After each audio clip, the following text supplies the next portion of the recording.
জয় সোমনাথের। হিন্দু ধর্মের দ্বাদশ জ্যোতির্লিঙ্গের প্রথম লিঙ্গ হিসাবে এবং এটি ভারতের প্রাচীন ও গুরুত্বপূর্ণ তীর্থস্থান। এটি গুজরাটের প্রভাসপাটন বেরাবল শহরে আরব সাগরের তীরে অবস্থিত সোমনাথ মন্দির। এটি ভারতীয় ইতিহাসে এক সাক্ষী, যেখানে বহুবার মন্দির ধ্বংস হয়েছে এবং পুনঃ নির্মিত হয়েছে। কথিত আছে চন্দ্রদেব তার শ্বশুর দক্ষ প্রজাপতির অভিশাপে ক্ষয়রোগে আক্রান্ত হয়। তখন তিনি মহাদেবের তপস্যা শুরু করেন। মহাদেব চন্দ্রদেবের তপস্যায় প্রসন্ন হয়ে তাকে দর্শন দেন ও জ্যোতির্লিঙ্গ রূপে বিরাজমান হয়ে যান।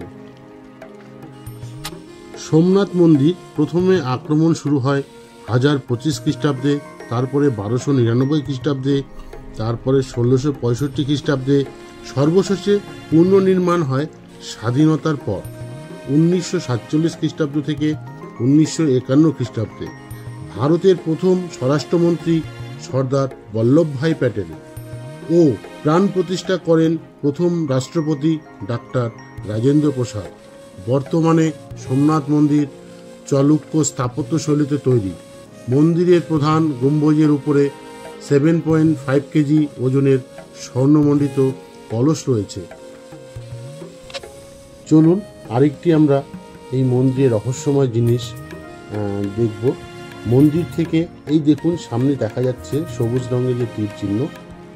মন্দির থেকে সমুদ্রের দিকে এটিকে বলা হয় অবধারিত রেখা, যা নির্দেশ করে যে সোমনাথ মন্দির থেকে দক্ষিণ মেরু পর্যন্ত সরাসরি কোনো স্থলভাগ নেই।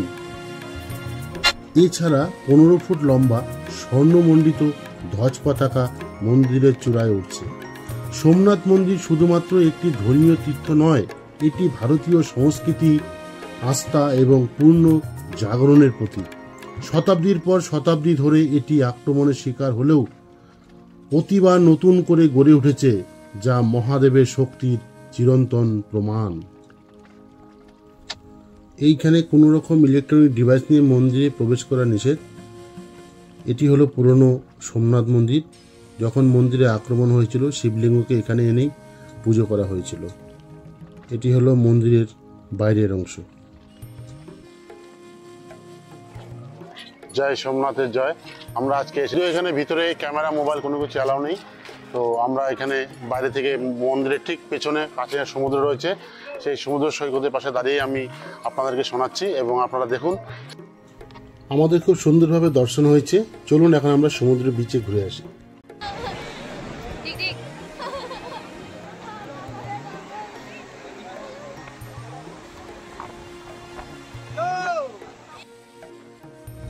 আপনারা যদি তীর্থস্থান সম্পর্কে আরও কিছু জানতে চান, তাহলে প্লিজ অনুরোধ থাকলো আমার এই চ্যানেলটি তীর্থ দর্শন তপন সাবস্ক্রাইব ও ফলো করবেন।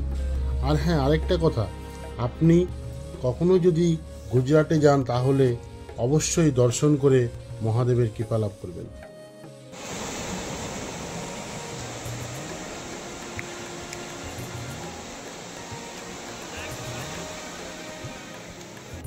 সমুদ্রের পাড়ে আসবো আর কফি খাবো না, তাই কি কখনো হয়?